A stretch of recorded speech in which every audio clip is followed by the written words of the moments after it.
ಕರ್ನಾಟಕದಲ್ಲಿ ವಾಣಿಜ್ಯ gas cylinder ಕೊರತೆ ತೀವ್ರಗೊಂಡಿದ್ದು ಹೋಟೆಲ್ ಉದ್ಯಮ ಗಂಭೀರ ಸಂಕಷ್ಟಕ್ಕೆ ಸಿಲುಕಿದೆ. ಗಲ್ಫ್ ಪ್ರದೇಶದಲ್ಲಿ ನಡೆಯುತ್ತಿರುವ ಯುದ್ಧದ ಪರಿಣಾಮವಾಗಿ ಕಮರ್ಷಿಯಲ್ ಗ್ಯಾಸ್ ಪೂರೈಕೆ ವ್ಯತ್ಯಯಗೊಂಡಿದ್ದು ಹಲವು ಹೋಟೆಲ್ಗಳು ಕಾರ್ಯಾಚರಣೆ ನಡೆಸಲು ಸಾಧ್ಯವಾಗದೆ ಬಾಗಿಲು ಮುಚ್ಚುವ ಪರಿಸ್ಥಿತಿ ಎದುರಾಗಿದೆ. ಕೆಲ ಹೋಟೆಲ್ಗಳು ಸೌದೆ ಒಲೆಗಳನ್ನು ಬಳಸಿಕೊಂಡು ಸೀಮಿತ ಮೆನುಗಳೊಂದಿಗೆ ಆಹಾರ ತಯಾರಿಸುತ್ತಿದ್ದರೆ, ಇನ್ನು ಕೆಲವು ಸಂಪೂರ್ಣವಾಗಿ ಕಾರ್ಯಾಚರಣೆ ಸ್ಥಗಿತಗೊಳಿಸಿವೆ.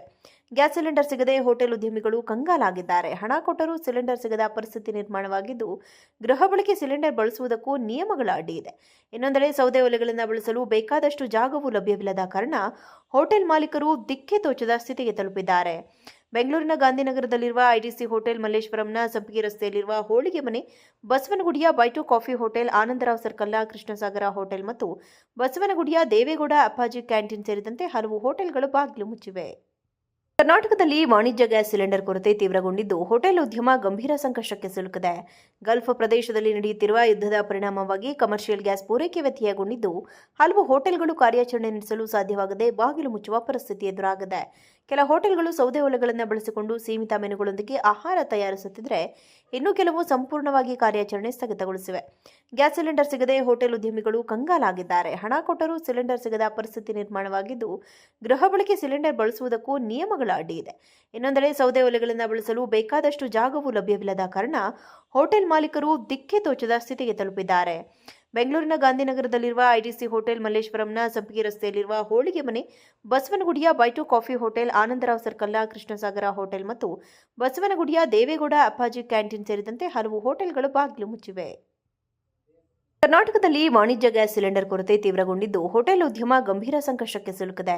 ಗಲ್ಫ್ ಪ್ರದೇಶದಲ್ಲಿ ನಡೆಯುತ್ತಿರುವ ಯುದ್ಧದ ಪರಿಣಾಮವಾಗಿ ಕಮರ್ಷಿಯಲ್ ಗ್ಯಾಸ್ ಪೂರೈಕೆ ವ್ಯತ್ಯಯಗೊಂಡಿದ್ದು ಹಲವು ಹೋಟೆಲ್ಗಳು ಕಾರ್ಯಾಚರಣೆ ನಡೆಸಲು ಸಾಧ್ಯವಾಗದೆ ಬಾಗಿಲು ಮುಚ್ಚುವ ಪರಿಸ್ಥಿತಿ ಎದುರಾಗಿದೆ. ಕೆಲ ಹೋಟೆಲ್ಗಳು ಸೌದೆ ಒಲೆಗಳನ್ನು ಬಳಸಿಕೊಂಡು ಸೀಮಿತ ಮೆನುಗಳೊಂದಿಗೆ ಆಹಾರ ತಯಾರಿಸುತ್ತಿದ್ದರೆ, ಇನ್ನು ಕೆಲವು ಸಂಪೂರ್ಣವಾಗಿ ಕಾರ್ಯಾಚರಣೆ ಸ್ಥಗಿತಗೊಳಿಸಿವೆ. ಗ್ಯಾಸ್ ಸಿಲಿಂಡರ್ ಸಿಗದೆ ಹೋಟೆಲ್ ಉದ್ಯಮಿಗಳು ಕಂಗಾಲಾಗಿದ್ದಾರೆ. ಹಣ ಕೊಟ್ಟರೂ ಸಿಲಿಂಡರ್ ಸಿಗದ ಪರಿಸ್ಥಿತಿ ನಿರ್ಮಾಣವಾಗಿದ್ದು, ಗೃಹ ಬಳಕೆ ಸಿಲಿಂಡರ್ ಬಳಸುವುದಕ್ಕೂ ನಿಯಮಗಳ ಅಡ್ಡಿ ಇದೆ. ಇನ್ನೊಂದೆಡೆ ಸೌದೆ ಒಲೆಗಳನ್ನು ಬಳಸಲು ಬೇಕಾದಷ್ಟು ಜಾಗವೂ ಲಭ್ಯವಿಲ್ಲದ ಕಾರಣ ಹೋಟೆಲ್ ಮಾಲೀಕರು ದಿಕ್ಕೆ ತೋಚದ ಸ್ಥಿತಿಗೆ ತಲುಪಿದ್ದಾರೆ.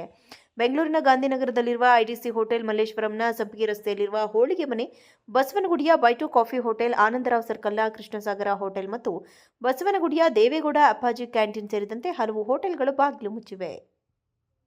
ಕರ್ನಾಟಕದಲ್ಲಿ ವಾಣಿಜ್ಯ ಗ್ಯಾಸ್ ಸಿಲಿಂಡರ್ ಕೊರತೆ ತೀವ್ರಗೊಂಡಿದ್ದು ಹೋಟೆಲ್ ಉದ್ಯಮ ಗಂಭೀರ ಸಂಕಷ್ಟಕ್ಕೆ ಸಿಲುಕಿದೆ. ಗಲ್ಫ್ ಪ್ರದೇಶದಲ್ಲಿ ನಡೆಯುತ್ತಿರುವ ಯುದ್ಧದ ಪರಿಣಾಮವಾಗಿ ಕಮರ್ಷಿಯಲ್ ಗ್ಯಾಸ್ ಪೂರೈಕೆ ವ್ಯತ್ಯಯಗೊಂಡಿದ್ದು ಹಲವು ಹೋಟೆಲ್ಗಳು ಕಾರ್ಯಾಚರಣೆ ನಡೆಸಲು ಸಾಧ್ಯವಾಗದೆ ಬಾಗಿಲು ಮುಚ್ಚುವ ಪರಿಸ್ಥಿತಿ ಎದುರಾಗಿದೆ. ಕೆಲ ಹೋಟೆಲ್ಗಳು ಸೌದೆ ಒಲೆಗಳನ್ನು ಬಳಸಿಕೊಂಡು ಸೀಮಿತ ಮೆನುಗಳೊಂದಿಗೆ ಆಹಾರ ತಯಾರಿಸುತ್ತಿದ್ದರೆ, ಇನ್ನು ಕೆಲವು ಸಂಪೂರ್ಣವಾಗಿ ಕಾರ್ಯಾಚರಣೆ ಸ್ಥಗಿತಗೊಳಿಸಿವೆ. ಗ್ಯಾಸ್ ಸಿಲಿಂಡರ್ ಸಿಗದೆ ಹೋಟೆಲ್ ಉದ್ಯಮಿಗಳು ಕಂಗಾಲಾಗಿದ್ದಾರೆ. ಹಣ ಕೊಟ್ಟರೂ ಸಿಲಿಂಡರ್ ಸಿಗದ ಪರಿಸ್ಥಿತಿ ನಿರ್ಮಾಣವಾಗಿದ್ದು, ಗೃಹ ಬಳಕೆ ಸಿಲಿಂಡರ್ ಬಳಸುವುದಕ್ಕೂ ನಿಯಮಗಳ ಅಡ್ಡಿ ಇದೆ. ಇನ್ನೊಂದೆಡೆ ಸೌದೆ ಒಲೆಗಳನ್ನು ಬಳಸಲು ಬೇಕಾದಷ್ಟು ಜಾಗವೂ ಲಭ್ಯವಿಲ್ಲದ ಕಾರಣ ಹೋಟೆಲ್ ಮಾಲೀಕರು ದಿಕ್ಕೆ ತೋಚದ ಸ್ಥಿತಿಗೆ ತಲುಪಿದ್ದಾರೆ.